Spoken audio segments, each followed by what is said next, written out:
Salutations everybody, it is Matty here today and welcome to the Elder Scrolls 6 Wishlist series, a series designed to help dictate the future of the Elder Scrolls franchise. Every Thursday, or at least I try at 12 PM Eastern Standard Time, we sit down and take a look at the future of Elder Scrolls. What can Bethesda take inspiration from? What should they take from previous games and carry into the future of Elder Scrolls? And how can they move our game industry forward? We discuss all that and more in this series. Today, we're going to be focusing on the audio aspects of Elder Scrolls, and the following comment comes from G-Bag. He's back again, ladies and gentlemen. We stopped his progress for a little bit, but now he's back to take control of the entire Elder Scrolls Wishlist series. G-Bag says, normally I would mention things that should be changed or fixed in the next game. However, this time I would like to make a wish for them to stick to the fantastic job they have been doing with music. Skyrim had amazing music in both combat and while exploring. You can just stand up on a mountain, close your eyes, and listen to the music playing in the background. I still get nostalgic chills listening to Morrowind's music, same here,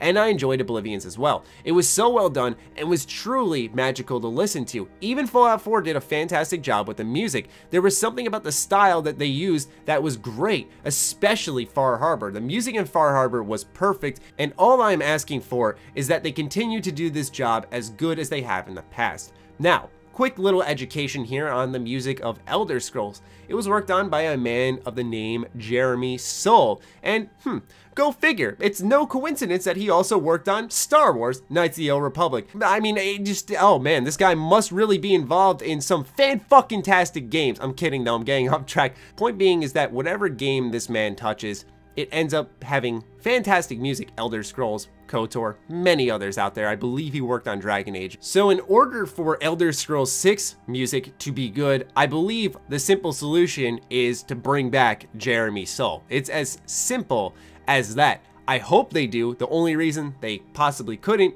is because Jeremy Soule was actually pretty pissed off that he was not invited to the Elder Scrolls V Skyrim's concert. And hopefully he is not going to be a child and hold on to that any longer. I cross my fingers because he makes fantastic music and I can understand why he was upset, but I really think he would prioritize having a gig such as Elder Scrolls 6, which is going to be a ginormous game. It's going to sell tons and he's going to have his name on it, where I would imagine he's going to be working on the music for that. And yes, speaking of Bethesda Game Studios music, they have done a fantastic job consistently. Skyrim really invokes that sense of adventure. Fallout 4, I agree as well, did a fantastic job because it channeled the atmosphere. Audio in video games is so underrated, so under-discussed, but yet it's entirely crucial to a game's success. A game is not good without good audio, and people don't realize that because it all technically happens in the background. It's not what you're seeing. Often audio triggers what you're feeling, what you're thinking, because you're hearing something, but like I said, it's all in the subconscious. It's all just happening in the background, so many people don't realize it.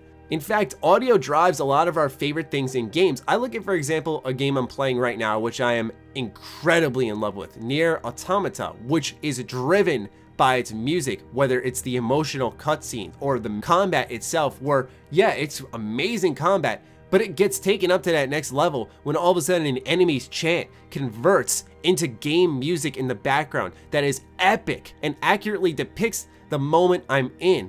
Music in video games is such a powerful tool. And Bethesda Game Studios channels music in their own unique way, which is invoking that sense of adventure. I instantly think of Skyrim, where when I hear that music, I have that picture in my head of me walking around the open world of Skyrim, just going from area to area. And that's the other thing that's special about video game music, is when you go to listen to it outside of the game, you think to yourself, what picture does this paint in my head? Sometimes it's tied to a specific area because the music is made for that area. Sometimes we have just the ambient music of Elder Scrolls, which sits in the background as we explore. So what picture comes to mind when you're listening to that music? Same thing with Fallout 4. When you're hearing a certain track from there, what do you instantly think of? There's ones that make me think of exiting the vault. There's ones that make me think of when I'm killing tons of raiders. There's ones that make me think of when I'm just traveling along the dead wasteland. I was doing a bit of research on game audio, and I highly suggest you guys keep track of gamasutra.com. They do a lot of video game research and teach you a lot about the science of video games, and they did a study on how in-game audio affects a gamer, and they used a couple of games as an example of how audio versus no audio will speed up their heart rate, and they used it for Flat Out, and you can see a difference there. And we also see it for Amnesia, a horror game which, when there's no audio, their heartbeat is at a resting rate, but when they are actually listening to the audio, it spikes tremendously and it's a much more engaging, exciting, gripping experience. Now, obviously it's a horror game, it does run off its sound a lot, but the same could be said, for example, with a open world game. If the music is epic enough, if the battle is big enough,